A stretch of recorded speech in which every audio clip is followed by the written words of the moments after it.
पाक और महात्माओं की बात बात में बात आगे से आगे बढ़ते रहेंगी, तो मतलब बताते रहेंगे, कोई मतलब नहीं। अब आप मोटी भाषा में समझो, यानी संस्कारी के लिए तो इशारा ही काफी है। और चीकणू गढ़ो है बिके ऊपर कतो पानी गिर दो एक बूंदी कोंडट है, तो मतलब यानी संस्कारी तो इशारो ही। वो कहते हैं ना कि सब सकल पदार्थ है दुनिया में ही कर्म ही नर पावत नहीं, यानी कि दुनिया में हीरे हैं लेकिन विश्वास पे आप मतलब विश्वास कर ले जाओगे, इन प्रेमियों की बात मान लोगे, महाराज जी के सिर चरणों में चले जाओगे और अपनी जीवात्मा पे नामदान की मोहर लग जाएगी, तो प्रेमी भाई बहनों आपकी जीवात्मा भी नरक 84 से निकल जाएगी। बाकी आगे समय बहुत खराब आ रहा। जो पिछले दिनों में आपने कोरोना देखा, ये तो ट्रेलर था, ट्रेलर। ये गुरु महाराज आज से 35-40 साल पहले 1965 के लगभग गुरु महाराज की पत्रिका मैंने देखा था। गुरु महाराज ने कहा था, बच्चों ऐसे ऐसे रोग आएंगे कि डॉक्टर यानी रोगी को देख करके पिछली गली से भाग जाएंगे। ये गुरु महाराज की पत्रिका में लिखा हुआ मैंने आज से 20 साल पहले देखा, तो मैं अचंभा किया करता था कि गुरु महाराज ने ये बात कैसे कह दिया कि ऐसा कौन सा रोग आएगा कि रोगी को देख के डॉक्टर भाग जाएगा। अब मतलब गुरु महाराज ने उस पत्रिका में ये भी लिखा था कि कहा था कि 1 रुपए की टेबलेट 100 रुपए में बिक जाएगी।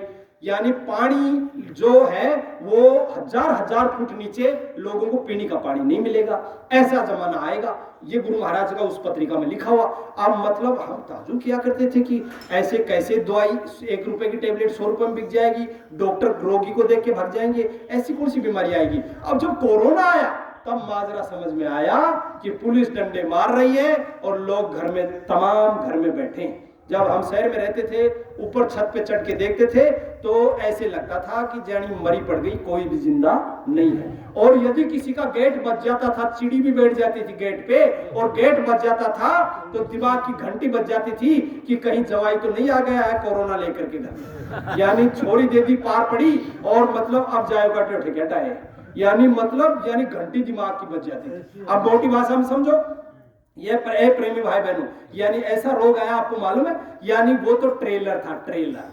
ऐ प्रेमी भाई बहनों, आगे फिल्म चलेगी 3 घंटे की फिल्म, उसमें लाशों पे लाशों का होगा नजारा, उठाने वाले मिलेंगे नहीं यार, जमाना बदलेगा, भारी तबाही मचेगी। तो आप सोचो समझो, अपनी जीवात्मा पे रहम करो, किसी पे नहीं, पड़ोसी पे नहीं, घरवाली पे नहीं, घरवालों पे नहीं, बच्चों पे नहीं, बीवी पे नहीं, बीवी पे नहीं, पति पे नहीं, आप अपने आप पे रहम करो। अपनी जीवात्मा जो है वो अजर है, अमर है, धारदार से कटती नहीं, आग में जलती नहीं, पानी में भीगती नहीं, इस जीवात्मा पे। और इस पे इतना कर्म जमा हो गया, वो कहीं तेल फुलेल से धुलाई इनकी नहीं होगी, उनकी सफाई होगी सिर्फ सत्संग रूपी निर्मल जल की गंगा में डुबकी लगाने से। सत्संग रूपी निर्मल जल की गंगा कहां मिलेगी? महात्माओं के श्री चरणों में। वहां आपको पहुंचना है, आपको लाख 50 काम भी छोड़ना पड़े तो निश्चित रूप से जाना। ऐ प्रेमी भाई बहनों, देखिए लख लख शुक्रगुजारी है हम इन प्रेमियों के, जिन प्रेमियों ने ये आज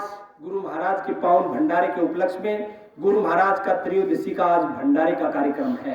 कहने का मतलब गुरु महाराज 18 मई यानी 2012 में निजलोक पधारे थे और उस दिन त्रयोदशी का दिन था। तो उसी त्रयोदशी के दिन में के उपलक्ष्य में पावन पुण्य तिथि पे हमारे प्रेमी हर महीना ये त्रयोदशी का भंडारे का कार्यक्रम रखते हैं कि इस पावन दिन के ऊपर किसी प्रेमी के प्रसाद मूल्य पड़ जाए और मतलब गुरु महाराज का पावन संदेश मिल जाए और शाकाहारी का प्रचार हो जाए और लोग मांसाहारी से शाकाहारी हो जाए, अपनी जीवात्मा को नरक 84 में जाने से बचा ले। कोई जीवात्मा के कोई तीर लग जाए, सतगुरु की कोई बात समझ में आ जाए और वो सतगुरु के सिर चरणों में खिंचा चला जाए और बुढ़ापे में भी जाकर के यदि दर्शन कर ले और नामदान की मोहर लग जाए तो उसकी जीवात्मा निज घर एक न एक दिन पहुंच जाएगी।